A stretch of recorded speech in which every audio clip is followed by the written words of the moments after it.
Hey there mga my loves, Virgo! Thank you so much for always being here with me in this channel, babe. So before we start your reading, Virgo, let me just greet everybody. Hi new viewers, ako po si Yan. Welcome. At mga returning viewers, thank you sa inyong walang sawang pagtambay. Oh yes, kung hindi niyo pa knows, meron pa po tayong other channel. Ang link ay inilagay ko sa description box ng reading na ito. Kaya if interesado kayo na tumambay din doon din, kita-kits din po tayo there, no? So, i-click nyo lang yung link dyan, no, sa ating description box para ma-redirect na kayo papunta doon. So, doon sa channel na yun, may ina-upload din tayo na araw-araw daily collective readings, no? No matter what your zodiac sign is, welcome po kayong makinig at manood doon. Basta just take only what resonates. If not, then leave the rest behind kasi baka para naman yun sa other viewers out there. Okay, and yes, wala rin po tayo ditong gender. Babae, lalaki, LGBT, everybody welcome. Pwede nyo rin pong i-flip yung mga roles kung gusto niyo because this is general reading. And at the end of the day, everybody, you have your free will with you na free nyong gamitin anytime, anywhere. So, kung meron man ditong cross-watcher si Virgo, welcome ka din. Kung may Virgo placement sa kanilang natal or birth chart, welcome din po kayo. Just take how this resonates. Thank you so much, Archangel Michael, together with the angels and guides and other ancestors ni Virgo. Can we get messages here for them, please? Messages for Virgo, can you please show me? Messages for Virgo, what this Virgo needs to know? Virgo.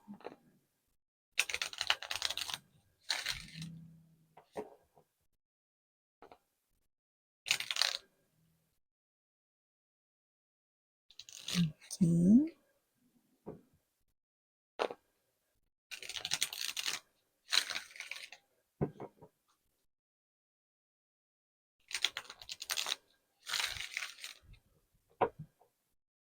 Okay, so let us see.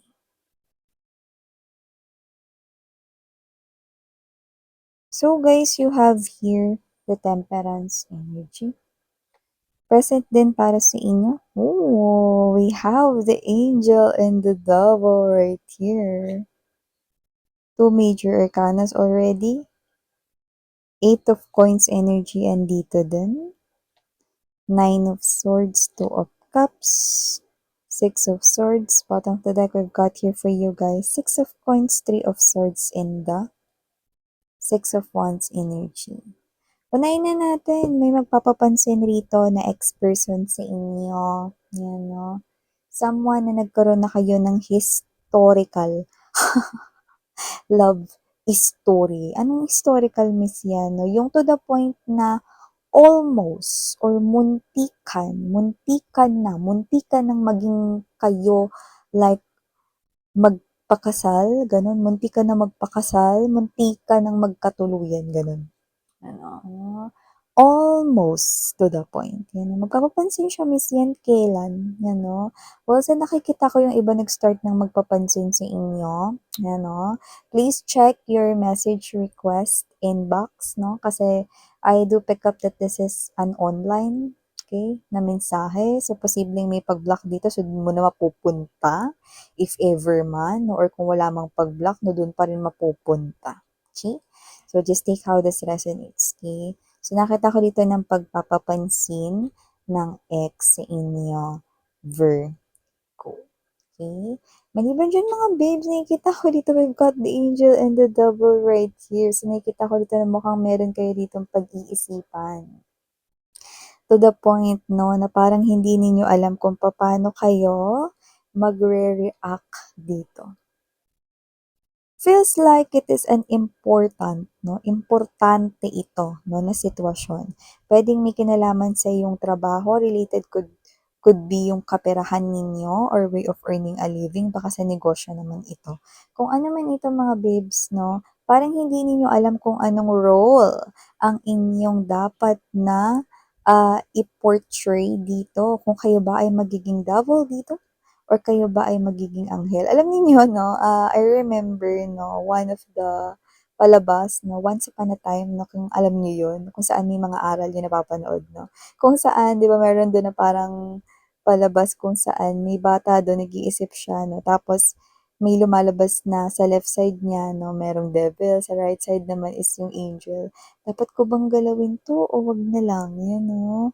Tanggalin ko ba 'tong ipon ko o wag na lang? Yung parang gano'ng klase ng energy. Ibibili ko ba 'to ng gusto ko kahit wala pa yung birthday ko or wag na lang? Yan, yung gano'ng klase ng energy. So, nakikita ko rito, yung sa inyo puwedeng related rin yung pera, okey?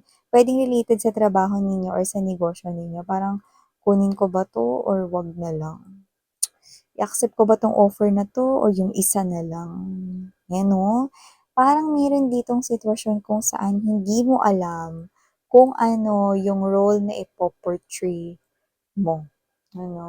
Parang yung iba naman yung sitwasyon dito is hindi naman related sa inyong kaperahan talaga 'no, puwedeng 'to related sa koneksyon ninyo sa inyong mga nakakasalamuha sa trabaho na parang hindi mo alam kung magiging mabait ka ba sa isang coworker 'no, na parang sumosobra na yung ugali. Patulan ko na ba 'to o hindi? So may mga gano'n ding klase ng environment 'no, na situationship tayong nakikita. Parang gusto mong ilabas dito yung sungay mo o yung halo na lang, 'yan 'no. Alam mo nga babes 'no, ako bilang isang energy reader 'no, so may mga times talaga na minsan, ilabas natin yung ating mga sungay. Hindi para manilag or mansilag ba yung tawag dun mga babes 'no, or, manakot kundi para 'wag i-tolerate ang isang bagay lalo na kung gusto natin itong mabigyan ng leksyon or maihinto or maitama 'no, magkaroon ng disiplina 'no. So, depende din kasi yun, okey? So, hindi masama na minsan magtaray tayo, magsungit tayo, ilabas natin yung pangil natin or yung sungay natin kung meron naman itong magandang pagbabagong or magandang balik na maidudulot, okey? So, if you happen to hear 'no, na parang may nagbabarena, nagpupukpok rito, may construction kasing ongoing dito sa aming neighborhood. Kaya naman mga babes, thank you so much sa inyong patience and understanding and yeah, okey, just please bear with me.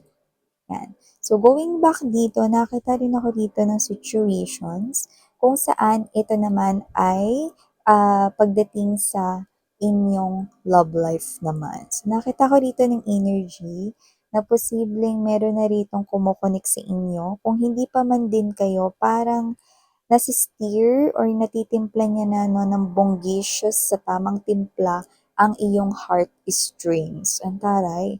Kaya nakikita ko dito kung sino man ito na posibleng nai-inlove na kayo sa kanya at itong tao na 'to ay nakikita ko na sasagutin niyo na or wala tayong gender dito na basta magkakaroon na ng relationship sa inyo sa mga darating na linggo or mga araw lang 'no, dito. Yung iba nga baka sinagot niyo na, 'no, as fast as that, 'yan 'no. So, nakita ko dito na magiging ka-in relationship niyo na yung tao na 'yan. For some reason, maaaring may difference sa inyong skin color or kung hindi man 'to skin color, puwedeng may differences kayong dalawa na kitang-kita, ano. Kunwari ano, um mas may itsura ka kumpara sa kanya, 'yan ang mga gano'n. Or mas maputi ka kaysa sa kanya, mas matangkad ka kaysa sa kanya, yung may gano'n, 'no. Yung evidently nakikita 'no, gamit ang visible eyes, 'yan.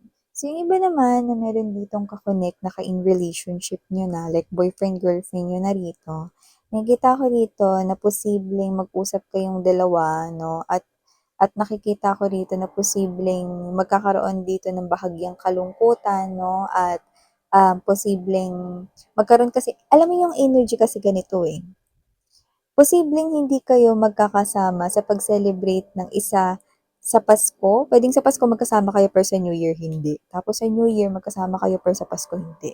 May gano'ng klase ng energy.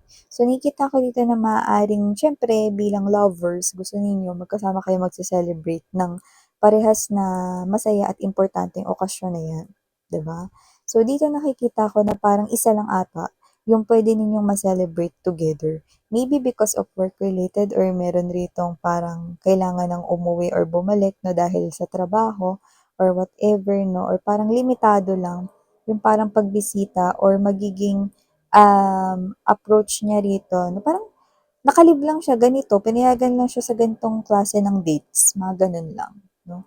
So, nakita ko rito na posibleng ito ay work related dito 'no, pero nakikita ko rito 'no, na parang keri lang naman 'no, kasi nakikita ko rito na hindi rin naman na magtatagal, eh, magkakasama na kayong dalawa. So, puwedeng yung mga naka-resonate dito ay ikakasal din this year 2025 'no, so magkakasama na kayo sa iisang house, yun ang nakikita ko rito 'no, or mapag-uusapan niyo na yung pagsasama or pag-iisang dibdib sa 2025. Pero nakikita ko rito na baka yung iba nag-propose na sa inyo 'to 'no, recently 'no or nung dati pa 'no, ta's maaaring ikasal na rin kayo this year 2025. May pagsasama sa iisang bubong, sa iisang home, 'yan 'no, may pagpapamilya na rito, settling down together, being married couple, 'yan.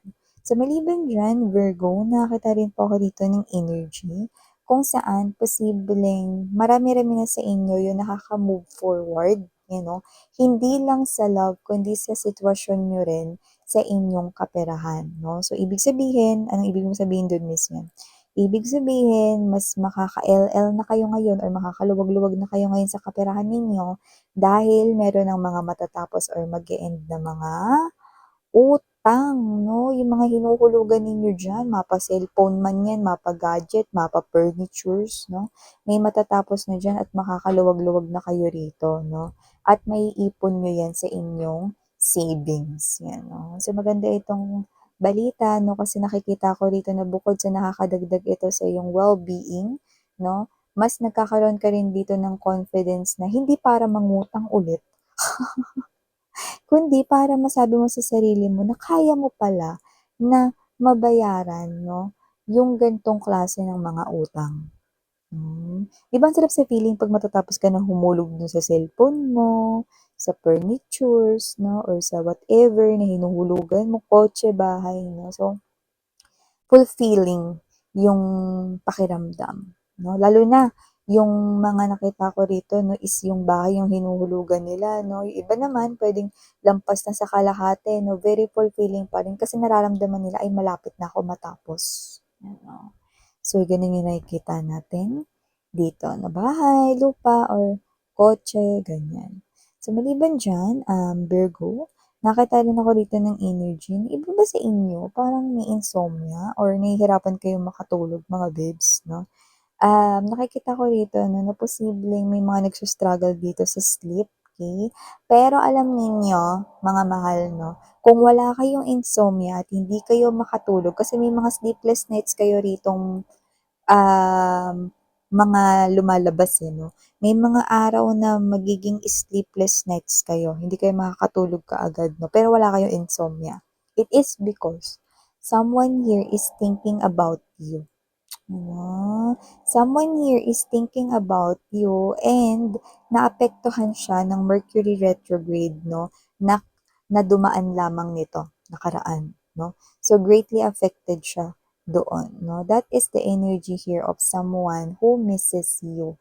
Not just your ex, but someone here na posibleng once kayong naging close noon 'no. So, nakikita ko na iniisip ka niya ngayon 'no, at nakikita ko dito na parang lagi kayong may paganap or meron kayong gala siguro 'no, tuwing Christmas dati or tuwing holiday 'no, nagkakasama kayong dalawa na puwedeng old friend mo yon or puwedeng ex mo din 'no. So, iniisip ka niya ngayon, ang dahilan kung ba't hindi ka nakakatulog ay hindi dahil may insomnia ka na, kundi dahil may heavily nag-iisip sa'yo, Virgo. Yan. So, maliban diyan, nakakita rin tayo dito mga mahal 'no, na posibleng magkaroon ka rito 'no, ng mga options sa iyong career. So, hindi ko alam kung meron ba ditong lilipat ng trabaho or, gusto na ritong magtrabaho 'no, or gusto rito na magtrabaho rin habang may negosyo, 'yan may gano'n. Alin man kayo dun, nakita tayo ng opportunity rito sa inyong work. Kung saan, okey, sa lahat ng mga naging trabaho mo, ito yung pinakadetalyado or ito yung pinaka nakikita ko rito na mas mag-e-enjoy ka. 'Yan 'no, parang 'di ba kasi yung iba, nagtatrabaho sila pero hindi naman nila alam na hindi pa pala yun yung gusto nilang trabaho. na hindi pa pala yun yung dream job nila or whatever 'no, up until makarating sila dun sa isang trabaho na, super comfortable sila 'no, super gustong-gusto nila, nag-e-enjoy silang ginagawa, super love nila yung work nila 'no. So, nakikita ko na mangyayari yun sa'yo, pero maaaring yan ay, bumungad sa'yo 'no, maaaring sa second to third quarter ng 2025, 'yan. Eh, by the way, dagdag nga lang dun 'no, sa nakikita ko rito na posibleng maikakasal na ngayong year 2025 na lumalabas kayo bilang twin flame ng iyong partner na maganda ito 'no, kasi marami kayong similarities almost kasi ka-twin mo siya. And at the same time 'no, kahit na nagkakaroon dito ng love-hate like asaran, cute na asaran 'no, sa inyong dalawa, eh, yung nakita ko rito na mas magpapatibay pa ng inyong koneksyon. At 'pag nagkaroon na kayo rito ng mga anak or kung may mga anak na kayo rito 'no, alam mo yung parang natutuwa yung bata 'no, kasi parang, yung energy is nakikipaglaro lang kayo or whatever 'no, sa kanila 'no, pero hindi nila alam na parang nag-aasara na kayong mag-asawa.